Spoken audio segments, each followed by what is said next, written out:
Hi, women. Before we dive in today, I need to name something important. This episode, along with all episodes that you will hear until our winter break in mid-December, was recorded before my birth, prior to mid-August. Since then, our family has walked through the unimaginable. Our son was stillborn, and we are in deep mourning. As these shows air, you'll hear and see me pregnant, which now feels incredibly painful and weird, given that you are holding the sacred knowledge of what came after. So please forgive the dissonance.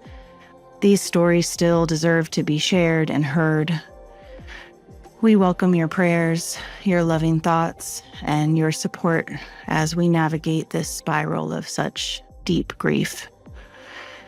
I hope you find resonance and nourishment in this conversation today. Thank you. Welcome to Freebirth Society. I'm Emilee Saldea, and this is where we break the spell of medicalized birth, remember what's been forgotten, and rise together into our birthright to live, birth, and mother as sovereign women. All right, we're diving in, Rachel. Sweet. Welcome. Thank you. So, yeah, I'm excited to have you here, and, your and I's pre to this episode connection is in some ways a tragic one, and also about the birth of your child, which is not tragic. But I just feel like I need to name out the gates, the thing that connected us, which was we had a graduate from RBK, a very beloved woman named Candace, who was your birth keeper out in Colorado, and she got hit and killed in a car accident 9 days before you gave birth. Is that accurate? Yeah, 9 days. So that was how I came to interact with you, was finding out about her death and somehow connecting with you on Instagram. Yeah. With you about to birth your first baby, and just us exploring, if there was anything I could do to help you, connect to someone else. Or anyway, we just lightly, kept in touch through that. So yeah, I just want to name that from the beginning, and that's going to be a part of this conversation. And it's also not the whole story. And I'm excited to hear the more positive aspects of your beautiful free birth. But just like, wow, what a crazy for you. What a crazy freaking thing to contend with right before you give birth, that the woman you've grown to love and trust and hold your hand through this initiation just got pulled from the world so suddenly. So I just feel like we should start there because it's so big. The most fascinating thing is, in my first trimester, my husband woke me up from a dream. I was crying and shaking and sweating, and he was really worried. So he woke me up. He was like, "What is going on?" And I was like, "I just gave birth. I was all alone. There was nobody there, like nobody. I was just by myself, me and the baby." And he was like, "Wow." And I remember going to Candace's house, later that month and telling her about this. And she was just so sweet and so loving and so kind, and like reassuring me that absolutely wouldn't happen, but our fears come up, and it's so good to feel our feelings and to talk about, what we're experiencing. And we sat in her kitchen and had a conversation for 30 minutes of, what that was really representing. And, fast forward to 9 days before I was going to give birth, and what a wild premonition I had, like in a way, I'm so grateful for that dream because it oddly prepared me for what I was walking through in those 9 days. But at the same time, just like, whoa, nothing could prepare you to go through that portal without your wise woman support. So yeah, that was a really sad, just heartbreaking. I don't think I had cried that much the entire pregnancy. And for 9 days, I just sobbed because I didn't know what I was going to do. I had just met with Candace. Like, we had all just been with her a few days prior, and she had just met with her, and she was thinking about, having Candace be at her birth. And I have no idea how or why, but my friend called me and said, it's 6:30 in the morning. She says, Candace died. And I'm like, what? Ugh. Like, I'm not even out of bed yet. Like, I don't even know what you're saying to me. I'm like, there's no way. And so I just it didn't even dawn on me. And once it hit what she was saying, she stayed on the phone with me for probably 2 hours while I literally just uncontrollably stopped. Yeah.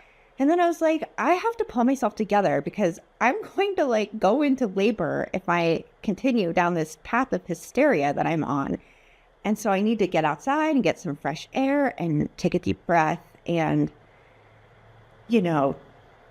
just, I don't even know what went through my head. I really don't. I was in a total panic, I honestly was panicked, and I knew the hospital wasn't an option.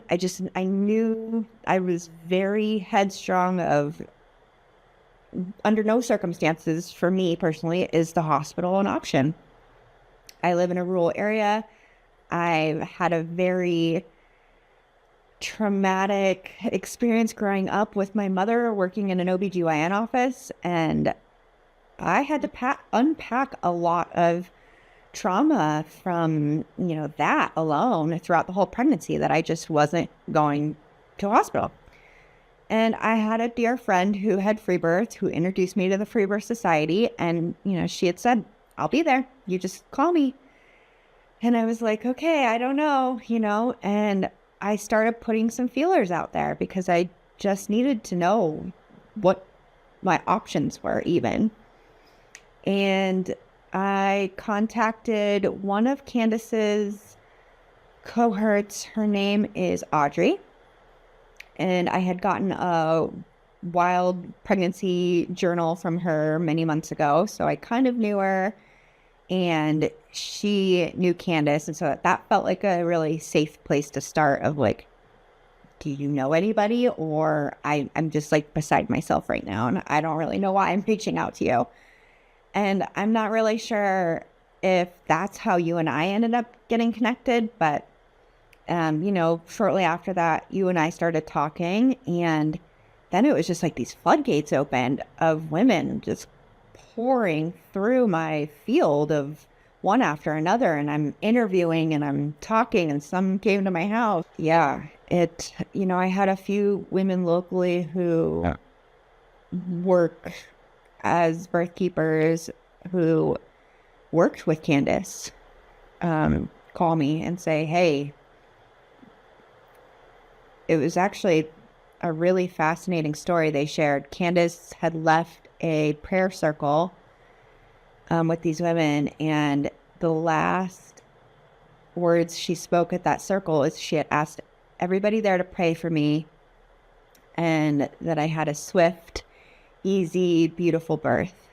And she got in her car with her mom and her aunt and was driving through some construction and stopped, at this line of construction, and a truck came up behind her and she was dead instantly. So, did her mom and her aunt survive? Yeah. Wow. I'm not close enough with them to know their full background, but yeah, Candace was in the back seat, and so because it was a hit from behind, she just, yeah.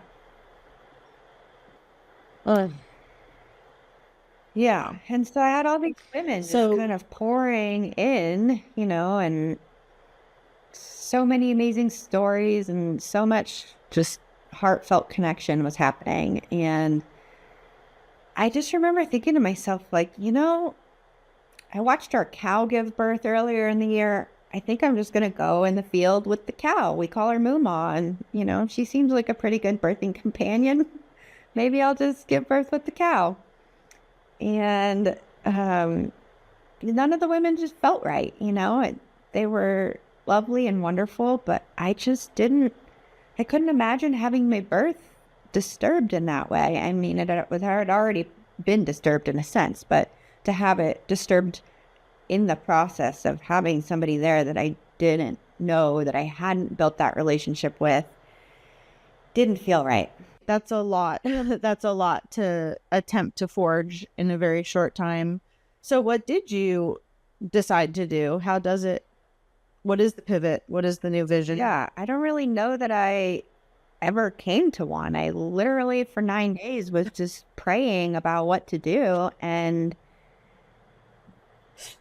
felt like a deer in headlights for most of those 9 days, truly. Oh. And I just remember when you and I connected, it's not even that you said or did anything that grand, but it was just like the fact that you reached out and you're like, hey, no matter which way this goes, like, you've got this. And, you have all this support behind you. And think really in that moment, I was like, you know what? Like, yeah, I'm going to stop worrying about this. And whatever happens, happens. And so that Thursday night of the 13th, I was sitting at the dinner table. I had that gush of fluid come out. It wasn't much, but I went to the bathroom and I was like, let's check, see what's happening here. And it was, I'd been having small little releases, but nothing major. And this wasn't much more, but it was a pinkish color. And I was like, that's different. Mm. And it was so interesting because my mom called me at that exact moment. Moms are just, they know. I never called her back because I was like, I'm just going to go to bed. Nah. So I got in bed and I laid there. And that night, I have felt Candace next to me, holding me all night long. And looking back on it, I didn't realize, but I had like some period-like cramps. I didn't think anything of it that at the time, but I was having a little bit of cramping. And when I woke up the next morning, there was this really light rain, and I always associate rain with my grandfather. And he passed away many years ago. So it was like, I felt Candace, I felt my grandfather. And I was like, well, I'm just going to go about my day here. And I don't know, I've never done this. I don't know what to really expect. So I'm just going to carry on. A friend came and we went to the bakery.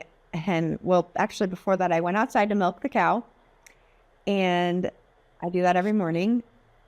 Except this morning, I was like holding on to this pole like every few minutes, and I just had to catch my breath.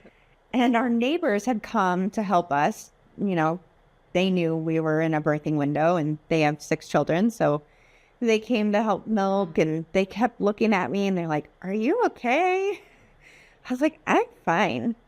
They're like, "Can we pray for you?" I was like, "Go right ahead. There's, I'm pretty sure I'm fine. I'm going to be here for a while." So they said a really nice prayer and I moved on about my day.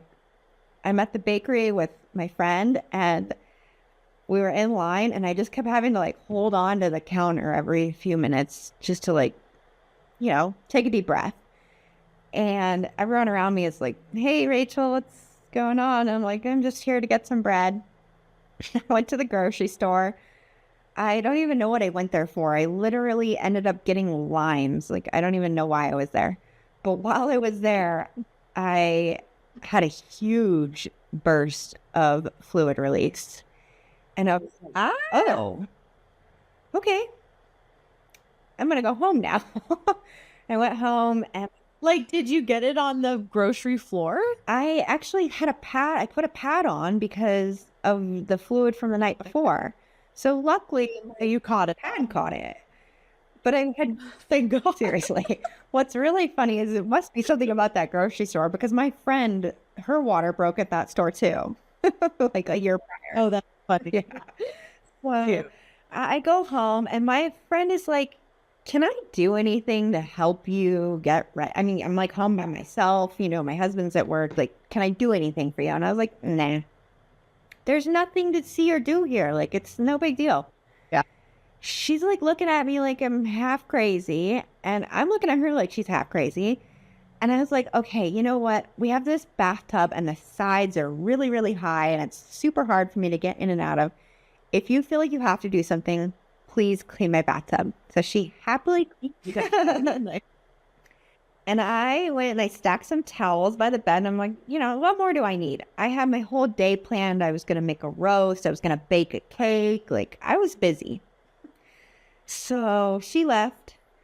And I remember it took me like an hour to gather 5 ingredients in the kitchen and get my roast in the crock pot.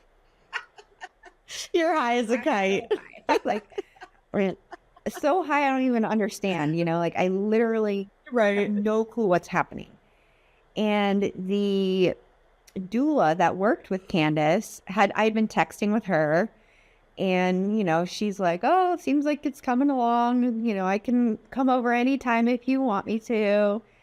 I was like, nah, I really think I could be here for like weeks. Like, I'm fine. Just, I appreciate it. And then I decided, I should take a little nap. Just, feeling tired. So I went and laid down and I didn't really nap. I was kind of just like tossing and turning and not in pain, but uncomfortable. And I got up and I ended up losing my mucus plug around 12:30. And that's when Candace's doula friend was like, it's starting. You're going in. She's like, I bet you'll have a baby by tonight. I was like, I don't think so. Okay. Those regrow. Like, you can literally regrow your mucus plug. I think I'm going to be here for like weeks. Like, Those regrow. That's a good mindset to have. And what gestation are you? I was 2 days before my medical due date, but those are so arbitrary and usually about 2 weeks off. So I, honest to God, thought it's not happening. I convinced myself. And everyone was like, you should tell your husband to come home. He works 45 minutes to an hour away. Like, you should call him. I was like, meh. I'll feel really silly if I call him home and nothing happens. So I'm just going to not do that. And I was like, all right, I'll just let him know that I lost my mucus plug and he can choose from there. So I told him and his boss was like, you've got to get her to a hospital like immediately. And, he just looked at his boss and was like, thanks. He ended up leaving work, but ran some errands. It took him like another 3 hours before he got home. And he found me in the front yard. I have really, really long hair. And actually, it was even longer than this. I cut 16 inches off of it recently. And so he found me in the yard. I had a hairbrush like dangling out of my hair. I was like, I need some help. He's like, what are you doing? I was like, you have to brush. Tell me you were naked. Tell me you were naked. That would have been great. I wish I would have won. With the cow. And like mooing. A crazy lady. Literally. Yeah. So, he's like, all right, well, I got to go do this irrigation. I'll be back. And I just started laughing like maniacally. I was like, that's hilarious. You're not going anywhere. You have to brush my hair. I like really need a shower right now. He was like, okay. So he kind of hairbrushed and got me in the shower. And we have this like window in our shower and it's got this ledge. So I just remember I was like, had my arms up on the ledge and I was kind of like hanging a little bit, like dangling off of it. And the water was hitting my back. And I was like, oh, this is amazing. I'm just so happy to be here. Thank you for coming home to help me shower, if nothing else. And I got out of the shower. I hadn't really eaten anything, but I wasn't hungry. And still wasn't in any pain. So I literally didn't think anything of any of this. I was just like, I'm experiencing something. I don't know what, but I'm having some kind of experience here. I'm not. Like, what else could it be? Well, I never really had like any of those practice contractions.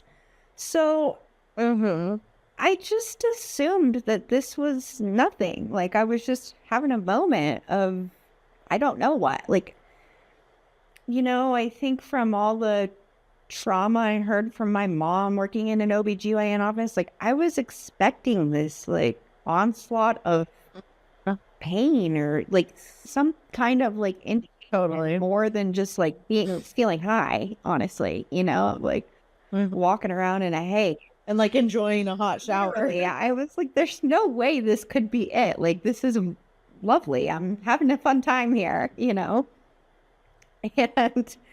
I remember hearing my phone ring. My friend had called who had offered to be there. She was calling to check in. And I was so far gone in that portal. It was like aliens talking on another planet. Like, I could kind of hear them. I really don't know what they were saying, but it took a while to register. I was like, oh wait, that's my friend on the phone. They're asking if you want some support. And I finally was able to blurt out yes. So she packed up, she had the birthing stool from a doula, and she packed up her 7-month-old baby and headed this way. She was about an hour away too. So I just remember in that hour being uncomfortable. I was moving around. I couldn't get into any kind of comfortable position. I was like hanging off the side of our bed. I was just kind of like rolling around. Nothing was working.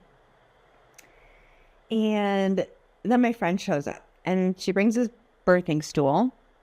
And the birthing stool had it was a terrible design. It had like a bar in the front. So it's like, it was in the way. But I was just so grateful to like have this seat to sit on. Like it worked. And I just remember she had my husband, get behind me. So he was kind of like hugging me from behind and I was able to like press into him. And she put her baby down on the floor. Her baby was just like playing right next to me. And my friend commented about how calm the energy in the room was.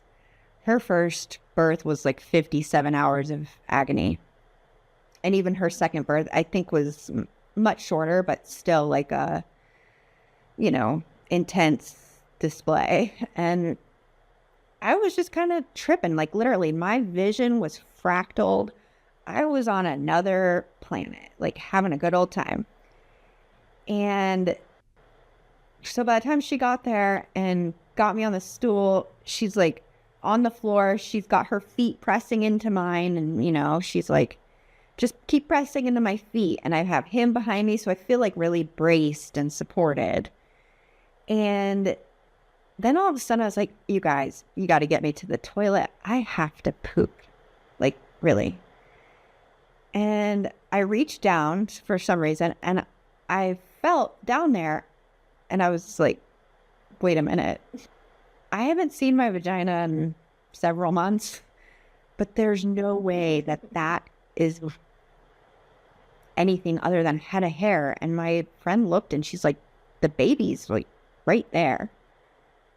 I was like, what? Like, I literally didn't even know I went through transition. Well, and my friend that morning had said to me, she was like, it's going to feel like the most glorious poop of your life, Rachel. And I just kind of laughed and I was like, okay. And sure enough, like that moment, I was like, uh-oh, I have to poop. Like there she was. So I'm so shocked to feel this head of hair. Like, I literally Oh my am God. so shocked. And then all of a sudden we hear this, cuckoo, coo, coo. And I'm like, looking, I'm like, to my friend, I'm like, is there a baby on the floor? Like, already? What is happening? She goes, no, that's the baby in the birth canal. I was like, okay. And then all of a sudden her head's out and she's sunny side up and she's wide eyed and she's looking at me and I'm looking at her and I'm holding her head. And she was like singing or calling out to me from the birth canal. It was, I've never heard anything of the sort. Anything. Your baby inside your body was singing like a bird? Was calling. Never heard of that. I literally, It sounded like cuckoo.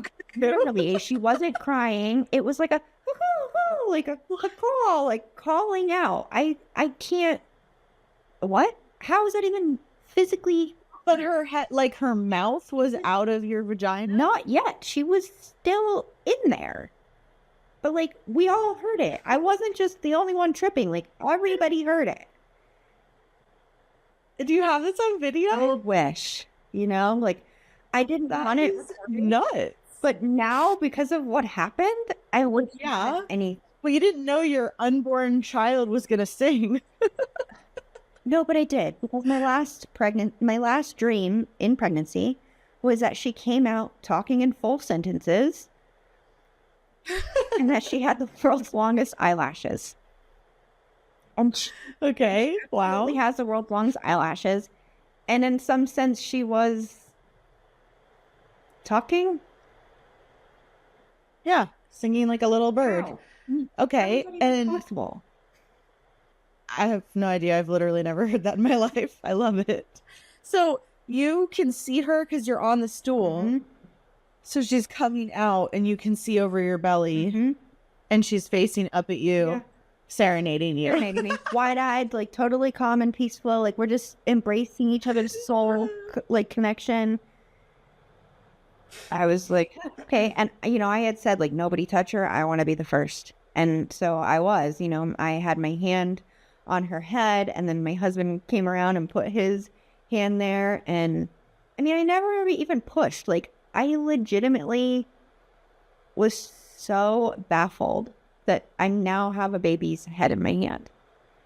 And singing, like cooing. And the next thing I know, her whole body's out and she's up and she's on my chest and she like instantaneously latched onto my left breast. And it took me probably 3 solid minutes before I realized, wait, I didn't even look. Is she a boy or a girl? Like, I was so blissed out. But I knew if she was a girl. I already knew that. I knew from the beginning. And like halfway through, my husband tried to be like, it's a boy. And I'm like, okay.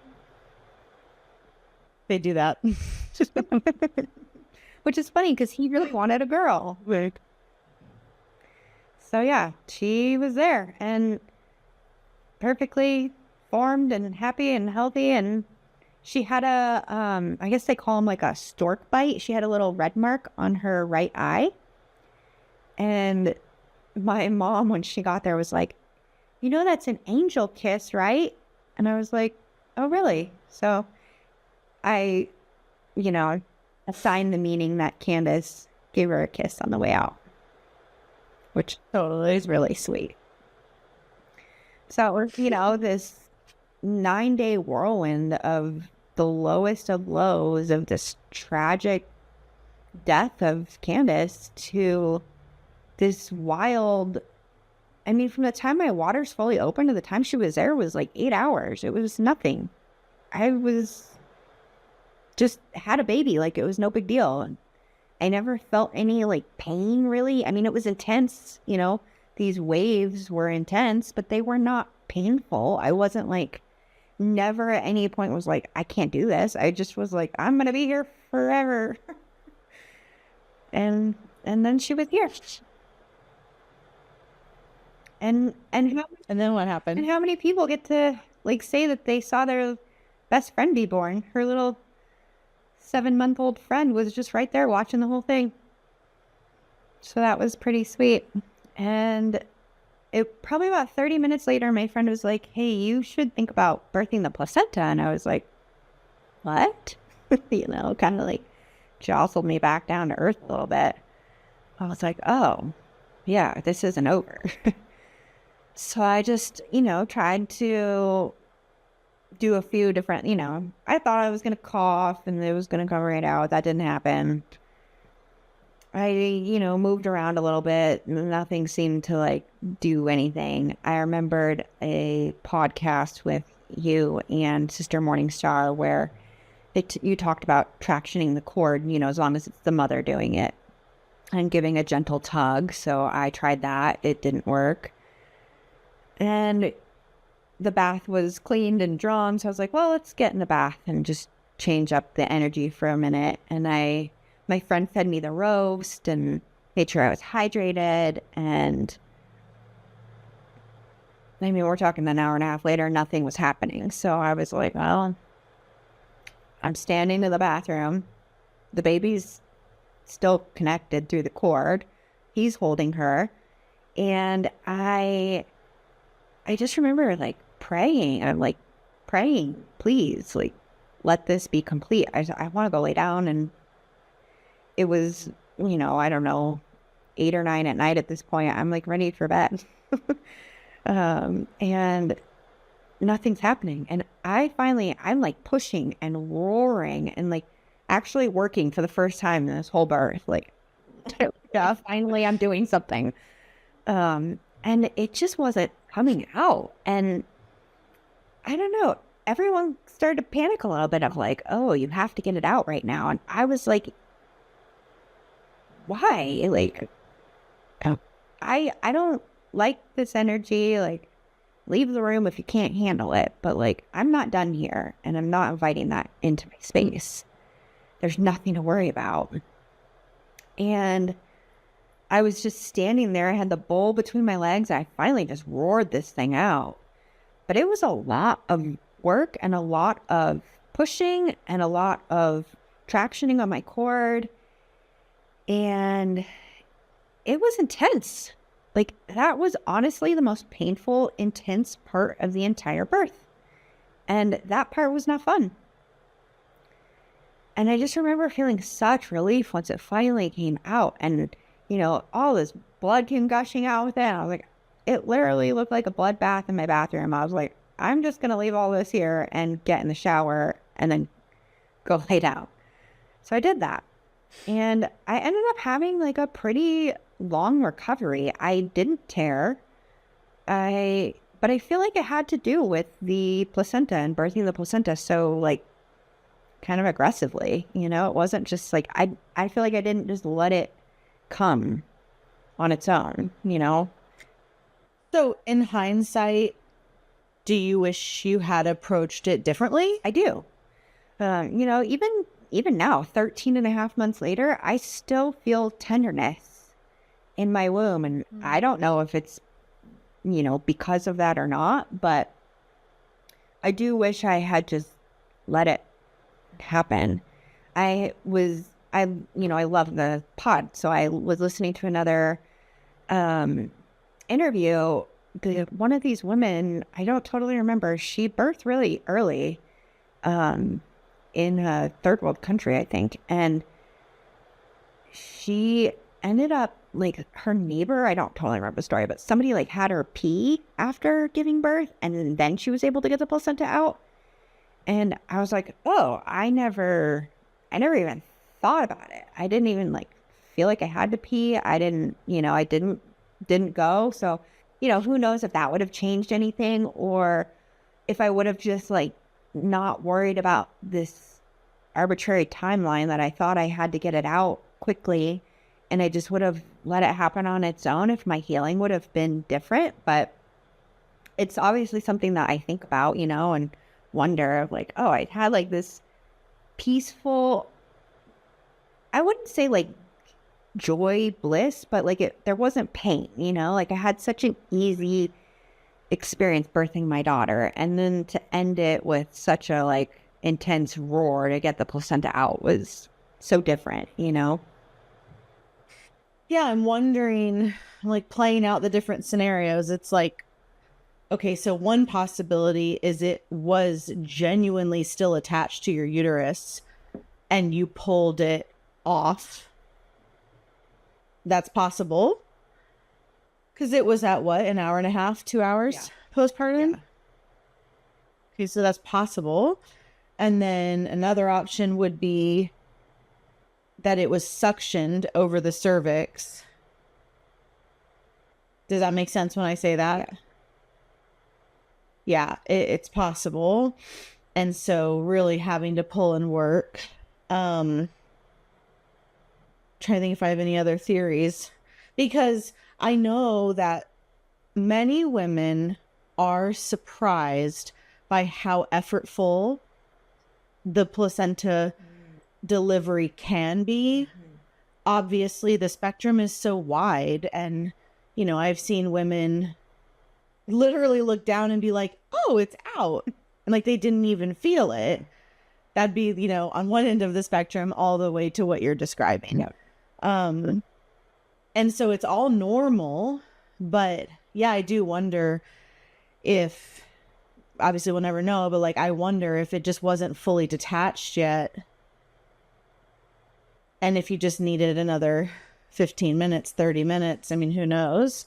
Or maybe it was a full bladder. I don't know though. Like if you didn't feel like you needed to pee, I mean, an empty bladder is going to help, but I don't know why that would make it like so hard. Right. Or it could genuinely have just needed some effort. And because your orientation to the previous 8 to 10 hours was so gentle and so like in such a receptive, you know, to like switch gears. But it sounds like there was fear in the room and there was this sense of a timeline, which sucks, obviously. And that does change the energy, and it does put you in your forebrain and out of instinct. And it can be so subtle. Like you obviously had a wonderful team. It can be so subtle, but there's so many stories in the room. And if you got it in your head that it needed to come out, which is like ultimately true, but not right then necessarily, you know. And then the last option is that it was totally perfect and it was exactly what you needed, and it was exactly the balance to her birth, and it was just right.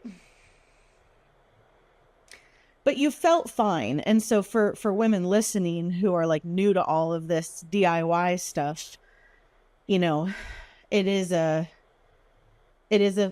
very subjective and personal line, you know. But what I hear in Rachel's story is she felt totally fine, and it was more the outside idea entering the space that it needed to come out versus what would have happened eventually. And maybe you were right around the corner from this happening, but you would have gotten so annoyed that it was still in. You know, you would have gotten so uncomfortable and crampy, and it would have happened like, this might be a weird way of saying it, like from the inside out. You know, because at some point it's like, okay, I'm freaking done with all this. Anyway, those are my thoughts. Yeah. And I mean, I feel like it was getting to that point, you know, it was like, yeah, it sounds like the high was kind of wearing off. I was like, I'm over this. Like, I want this. Yeah. And so I roared that thing out, you know, and looking at it the next day, it was complete. Like, it's not, you know, there was a complete placenta there. It looked lovely. It wasn't anything, you know, to be worried about. And yeah, I felt great. It's not like I had some horrible healing. I mean, I gave birth, you know, you have to heal. I bled for probably 5 weeks after, which is still in a, you know, realm of normal. It wasn't, nothing I experienced, I don't think was out of the box, but I mean, maybe my mentality of thinking that I'm not going to give birth But What a crazy story. yeah. God. Well, it's nice to hear these on the verge of me giving birth, because I like am hearing you describe it and I'm like, I do not relate. I've given birth only 2 times. Let's do the Rachel way for the third. I want to just like casually reach down and feel that. Oh my God. And she freaking serenades you. That's such a great story. Wow. I had no idea if I was having twins, and my mom was pretty convinced it was twins. And so I like, What? well, in her defense, I told her I was a month behind what I actually was so that she didn't push for an induction. So, Oh, geez. thought I looked a lot bigger than, than I was. And she, That's funny. all these things, they get into your head. They do. So, here we are. And I'm like hearing this baby talking, and I'm like, there's got to be a baby on the floor already. Like, what happened? Oh my God. So how would you say free birthing your first baby has shaped you and evolved you as a woman? Oh, I mean, it totally changed everything for me. It was literally the most empowering moment of my life. I've had a lot of struggles in life. I've had a lot of triumphs, but this was literally showed me who I was. And, especially I myself was born at 28 weeks in a hospital, in a very medicalized setting. I was in the NICU for a very long time. Like, I had a very traumatic birth, and it was so healing for me in that moment to give birth to my daughter in the peace of my home with no bright lights and no gloves and, no monitors and nobody checking me, and to just have it be her and I, and to trust my body and to trust my baby. And my husband the whole time was like, we don't need anybody there. We can birth our baby the way we made our baby. And he was very much confident and supportive, which I am so grateful for, especially with Candace passing away like so soon before I gave birth. His unwavering confidence for the entire pregnancy really set me up for success. I can't even imagine if he would have been a basket case. I probably would have gone out in the field.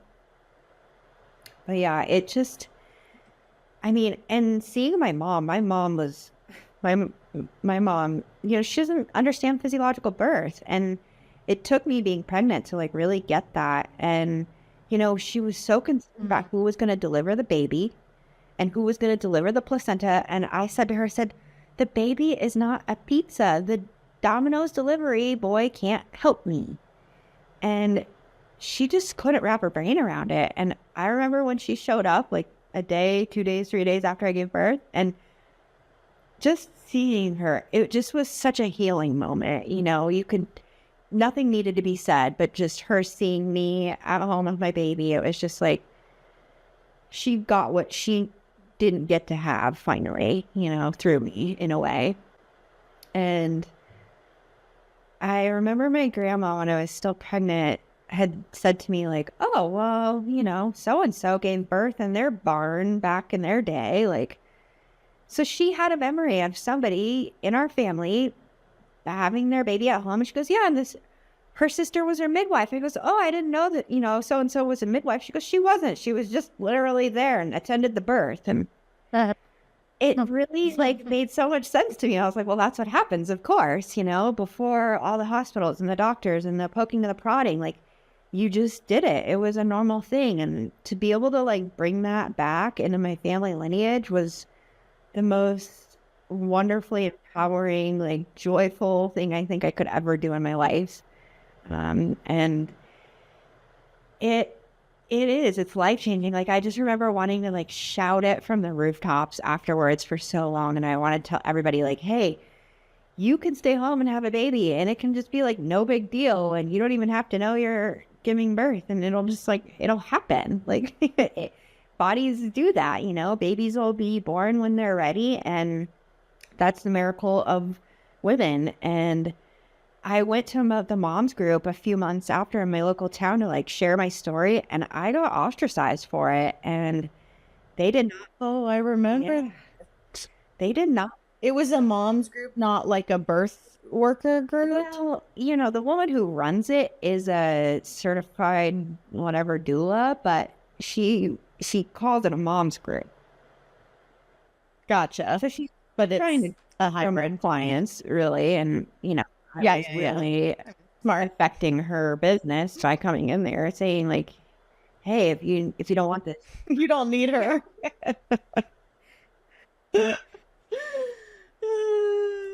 Okay, so what's up with that? What happened? You went in to speak your truth to power, and it was not welcome. not welcomed at all. And so all these rules started coming down and guidelines of how they're inclusive, but you know, Ew. clearly not. And you know, Like inclusive to free birthers? well, yeah, exactly. Come to find out, there's a few other women who have had very similar experiences and very similar experiences with her. So, you know, and so much of it, like we're all just responding to from our own wounding, right? Like I think that truly it triggered her trauma because she had a very medicalized birth and it's not what she wanted. And, you know, here I am like, hey, I just like was tripping and I gave birth and I didn't really feel any pain. And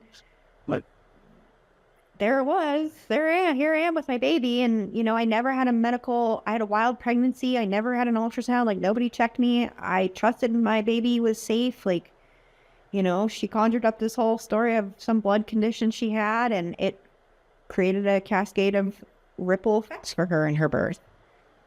I mean, I could have done the same thing. Like, I had a lump on my leg the week leading up to birth, and my mom had a blood clot that got loose in her leg and went to her heart and almost killed her. So I conjured this story that's what was going to happen to me. And I kept trying to, you know, not say that, but it was like where my mind was just going. And I'm like, it was so painful. Like, literally, my leg, I couldn't even like sit on my knees. Like, it was so painful. I couldn't birth out. Like, Wait, and so what did you do? nothing.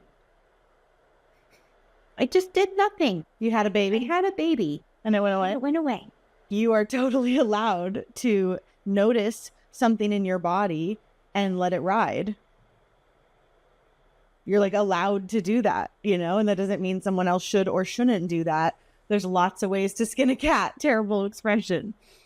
So then what wound up happening? You get like clearly not welcomed in this mothering group. And what else is there to say about that? I think we talked about this. I thought about going there and like blasting one of your reels on the speaker just to like be annoying.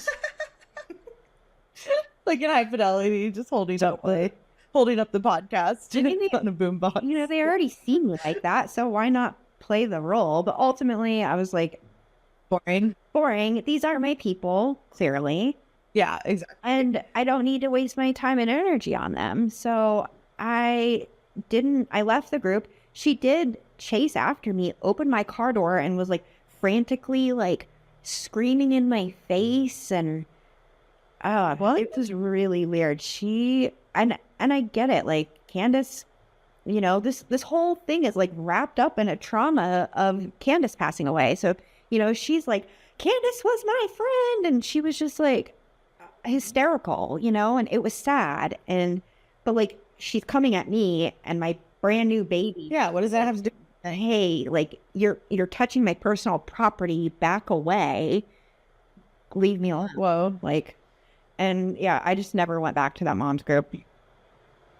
Yeah, so I lived to tell about it. I've survived the lump on my leg, you know, like, woo, I'm still here, like 13 and a half months later, you know, like, our minds are powerful, and I have to remember that when like interacting with people who, you know, aren't on the same page. Is, you know, here I was like conjuring up that I'm gonna get a blood clot in my leg, and maybe that's what it was, but probably not, because nothing happened, you know, like the lump went down. I'm fine. Like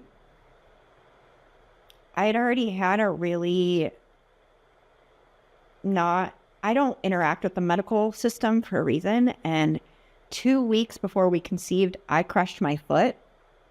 I dropped 200-pound marble slabs on my bare foot, and it was not pretty. Oh my God. And my husband was like, we have to get you help. Like, I'm going to take you to the emergency room. I was like, hey, no, you're not. I can't stop thinking, like, I can't believe you'd want to have sex 2 weeks after that happened. It was like the only thing helping. Are you kidding me? Yeah, right? Let me feel something good. Literally. Wait, so did you not go and get, what do you mean? Wait, what do you mean crushed? Like broken? Like, okay, I had these end tables from my great grandmother, and they're marble slabs. Like, they have to weigh 100 pounds, and they were together. So they're these giant marble slabs, and I was lifting them up, I don't know, trying to move them, and they slipped out of my hands, and they just guillotined. Here's my foot, and they just like guillotined onto my foot. And I literally, you know, it's that same moment of like endorphins high. Like, I didn't even know what happened. I mean, clearly you could look down, there's blood gushing, like there's a problem, but like I didn't know it. And I was like, yeah, it's fine, you know, just put a Band-Aid on it, I'm fine. And he's looking at me like, no, It's like deformed. literally, you are not fine. My big toenail lifted immediately up from the base, you know, like where it's connected. And it was just like gushing out that part. Stop it. Stop it. I'm going to throw up. Oh my God. And then is the point of this horrible story that you didn't seek any medical help? 18 days, I champed my way through it, limping along. And finally, my mom was like, you need medical help. Like, she kept looking at it 18 days later, like, there's a problem. So I actually went and got an x-ray after 18 days of just dealing with it myself. They convinced me to go get an x-ray. But honestly, I'm so grateful, because that moment is what solidified and reminded me that, like, I don't participate in this system. And it gave me the confidence. What was the x-ray going to help you do, though? What did they actually help you do? They did absolutely nothing. They convinced me to rip my nails off. And that was actually worse than just leaving it. So that's when I was like, I am not involving anyone outside of myself with my pregnancy, my baby, and my birth. You know, medical team. Like, I'm not doing it, because they're so, like, I don't know, he was just so like sneaky and like pushy about it. Like, oh, we got to get this off, and it's, you know, you have to do it. And it was just like, I felt so pressured. And yeah. I mean, a lot of people love that. Obviously not you or me. Power to them. Yeah. It's always like those women who are like, yeah, I'm planning a home birth, but here's like my backup hospital plan. And I'm like, okay, but you know, that's you. I know for me personally, that was not how I roll. Like, there was no backup option. There was no out. There was no other way to do it for me. I had to give birth at home. It's like, here's my husband. I want you to meet my husband, but here's my backup husband. Literally. The case. Yeah, man. I know. Yeah.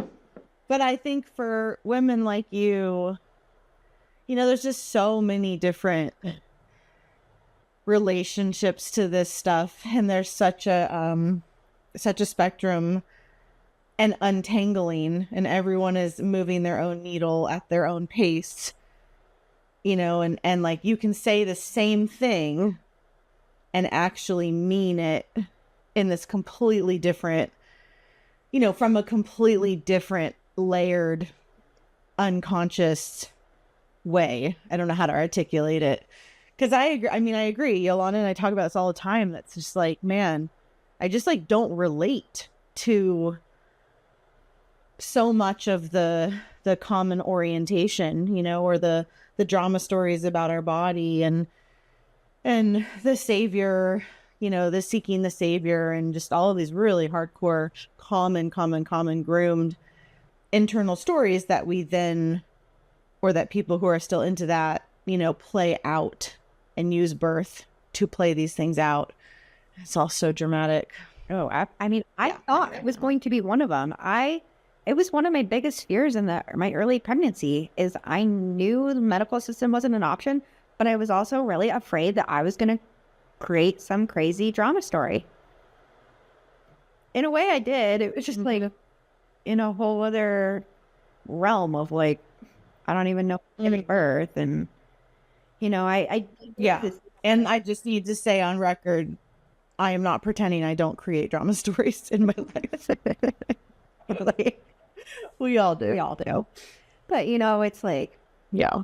I even went through this process of like, did I create Candace's passing? Did I create this for some drama? Oh, like, I mean, how, you know, obviously I'm not that powerful, but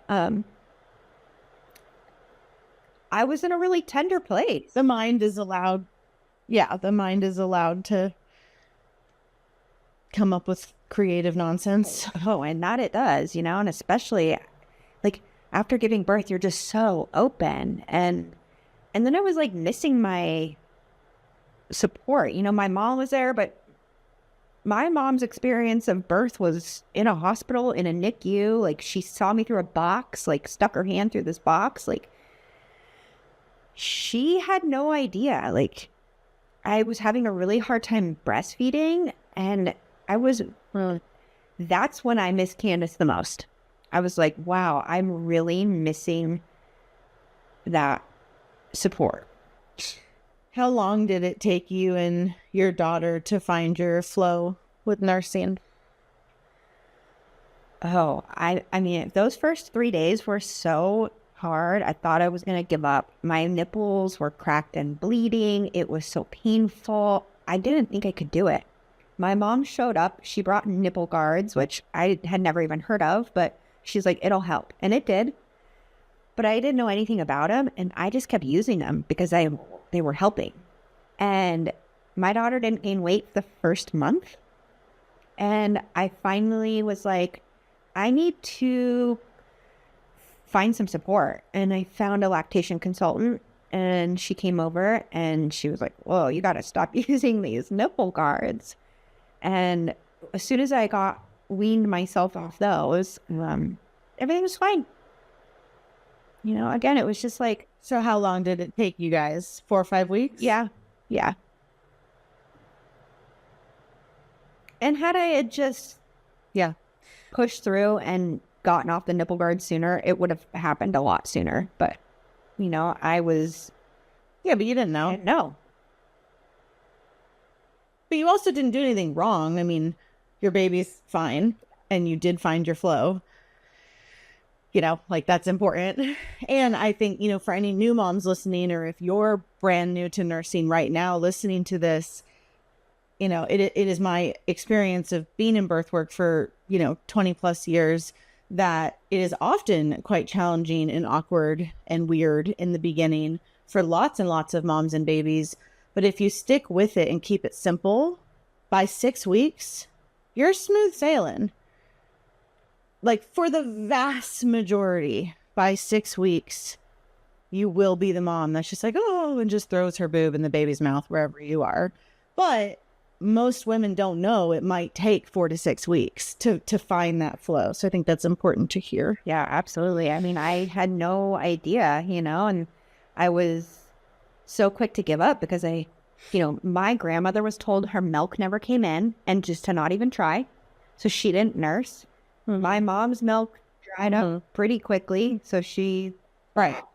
You know, so it's just like, we have these, you know, whether they're stemming from formula companies or the medical industrial complex or all of the above, you know, this perception of how it is and how it's supposed to be. And then, you know, a few days in and you're like, this isn't working, and all this pressure, your baby's hungry. And it's just like, just keep keep going, you know? And you like, I literally had a friend I hadn't seen in 7, 8, 10 years maybe fly in and help me.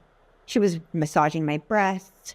She was helping, you know, like she laid in bed with us at night. Like she was like an angel, like literally, you know, like how is it that I don't see you in a decade and here you are?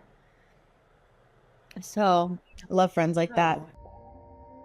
All right, women, I hope you enjoyed the show today. You can support this podcast by donating to it through the link in the show notes below. And of course, leaving an awesome review on whatever platform you listen on. The more reviews, the more visibility the show gets. So let's spread the good word of Freebirth. Don't forget, you can watch all of my podcast interviews on YouTube and see the women as they tell their birth and power stories. And you will also find our viral Freebirth collection of epic raw birth videos on our YouTube channel, so make sure you're subscribed.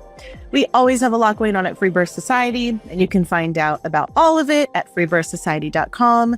And I am at Freebirth Society on Instagram. Please opt into my newsletter below so that you don't miss a thing. We offer courses on free birth, sovereign birth work, as well as one-on-one coaching, women's retreats, so much. Our exclusive private vetted membership, The Lighthouse, is definitely something to check out if you are looking for a community of wise sisters to get guidance from and to meet in real life. Together we rise, sisters. We must speak our stories fully, claim our lives, and support one another. This is the living revolution, and I am so grateful to be in it with all of you. Till next time.